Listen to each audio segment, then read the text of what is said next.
చీకట్ల సీతుల్లా బతుకుతున్నాం ఈ చిన్న గుడిసెలలో. కంటోలు బియ్యమే తింటూ ఉన్నాం మన ఎల్లలేదోరయ్యా. కష్టాల్లో తోడున్న అందరికీ నా ఒళ్ళని కనిపిస్తలేనమ్మ కొందరికి కష్టాల్లో నేనున్నని. నా ఒళ్ళు నీ ఒళ్ళు ఏమున్నది అన్ని కాగితాల బంధాలు అవి.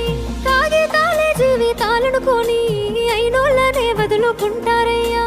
బాగుంటే 10 మంది వస్తారయ్యో చుట్టాలై మన ఇంటికి. లేకుంటే వదిలేసి పోతారయ్యో అయినోళ్ళే ముమ్మాటికి. చూస్తున్న చుట్టంత కళ్ళతోని జరిగేది నాటకమే. నా ఒళ్ళు మా ఒళ్ళు అనిపించేది చేత చెల్లేటి కాగితమే.